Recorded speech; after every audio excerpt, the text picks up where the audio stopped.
Que se passe-t-il dans la tête d'un client d'une boutique en ligne? Telle est la question. Jérémy Grivel a sa petite idée. Spécialiste des addictions aux chuves, il est docteur en psychologie et en neurosciences et grand connaisseur de la science du comportement. Qu'est-ce qui se passe là-dedans quand on achète quelque chose? Il est où le bouton d'achat? C'est où? Il n'y a pas le bouton d'achat, hein. On est bien d'accord. C'est bien plus compliqué que ça. Le bouton d'achat, c'est un fantasme de marketeur. Ça n'a jamais existé et d'un point de vue évolutif, ça n'a aucun sens. Ce qui n'empêche pas les concepteurs de sites d'utiliser quelques ficelles pas trop avouables pour nous encourager à acheter. À ce petit jeu, le site de réservation d'hôtel Booking.com n'est pas le plus maladroit. Explication de texte avec Olivier Kennedy, le boss de l'agence genevoise Enigma.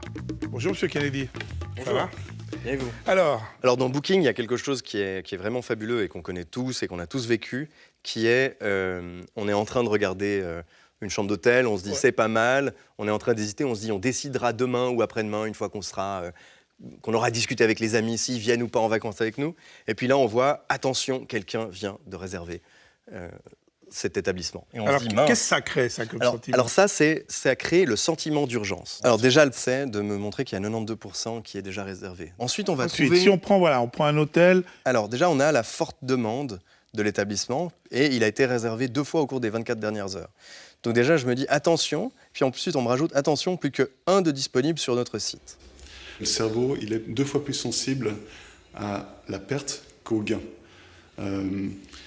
Ici, quand on risque de perdre une bonne affaire, notre cerveau diminue son activité dans une zone du striatum qui est liée au plaisir et augmente son activité dans l'amygdale cérébrale et l'insula, qui sont 2 régions qui provoquent un affect négatif.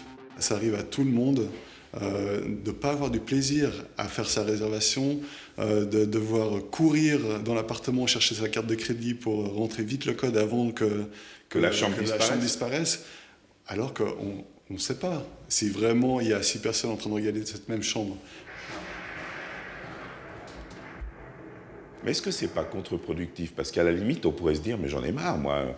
Chaque fois que j'essaie d'avoir une chambre, je suis toujours sous stress, donc je vais sur un autre site. Mais vous finissez par l'avoir, la chambre. Ouais, c'est ça le truc.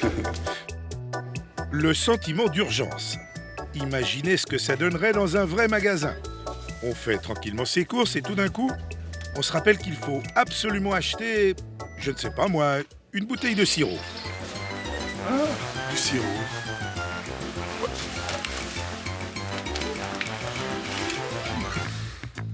Sur Amazon, numéro 1 mondial de la vente en ligne, voici un autre de ces petits trucs pour booster les ventes. Lorsqu'on commande un livre sur Amazon, on vous informe tout de suite que les autres clients qui ont acheté le même livre que vous ont aussi acheté ceux-là. Si on transposait ça dans la vraie vie, avouez que ce serait cocasse. Cher monsieur, bonjour. Est-ce que vous savez que ceux qui ont acheté ces spaghettis ont acheté aussi cette huile d'olive extraordinaire, hein? Magnifique. Vous la voulez? Oui. Hein? Ça ira bien avec les spaghettis. Et puis alors, attendez, petite sauce tomate, hein? Ah oui, Enfin, aussi. pour mettre avec les spaghettis, hein? C'est très bon. Vous la voulez? Monsieur, bonjour. Est-ce que ça vous dirait d'accompagner vos spaghettis avec ces délicieux champignons? Oui. Et que diriez-vous en entrée? Une petite salade, un peu de légèreté avant le repas. Bon appétit. Cet effet, c'est ce qu'on appelle l'effet normatif. Ça correspond à l'effet grégaire, l'effet mouton. Qu'est-ce que c'est l'effet mouton, alors? L'effet mouton, c'est de suivre ce que les autres ont déjà fait. En fait, quand on ne suit pas cette recommandation, dans notre cerveau, il y a le cortex singulaire antérieur qui s'active. Cette zone, en fait, elle permet de générer un signal d'erreur. Donc, quand on ne fait pas comme les autres, on a l'impression de faire une faute. D'accord. Et puis quand on fait comme les autres, on se sent bien, alors? Alors, quand on fait comme les autres, ce signal d'erreur n'est pas présent, donc on a l'impression de faire juste. Et en parallèle, il y a une zone du striatum qui s'active et qui est une zone d'apprentissage. Le cerveau nous dit, c'est juste, apprends, c'est comme ça qu'il faut faire dans cette situation, puisque les autres l'ont fait auparavant et que, a priori, ça a marché. Autre procédé pas trop glorieux, nous l'avons tous vécu une fois ou l'autre. Vous voulez réserver un vol low cost, mais vous hésitez, vous comparez avec une autre compagnie, et lorsque vous revenez sur le premier site, en quelques minutes, mauvaise surprise, le prix a augmenté. Mais pourquoi on fait ça? Alors, quand vous faites monter le prix de quelque chose, les gens se disent il faut vite que je l'achète parce qu'après, elle sera encore plus chère. En fait, nous sommes des humains, donc nous avons des biais cognitifs.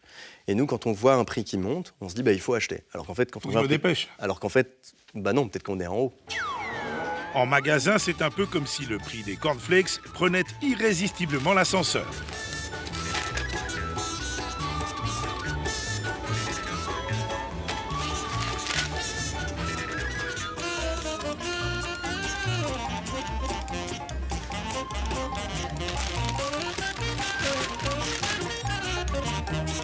À quel moment est-ce qu'on se dit non, là, je suis en train de rouler les gens, ça va pas? Alors, tant qu'on est en train d'aider les gens, sincèrement, et en se disant qu'on est en train de faire quelque chose qui va encourager les gens à trouver la réponse à la question qu'ils se posent et trouver le bon produit pour eux, je crois qu'il n'y a aucun problème. Dès qu'on est dans rajouter quelque chose dans le panier qui n'a pas été demandé, Ou faire croire aux gens qu'il y a 50 personnes qui essayent d'acheter le même produit en même temps. alors ça, c'est un bon exemple parce que si c'est vrai, c'est plutôt agréable de le savoir, de se dire il ne reste que 3 chambres, c'est frustrant de revenir et de ne pas le trouver. Par contre, si c'est pas vrai, ça s'appelle mentir. Et c'est pas bien de mentir. C'est pas bien, ma grand-mère Même pour serait un pas d'accord. publicitaire. Gros mensonge ou petite manipulation, le plus fort, c'est qu'on adore ça.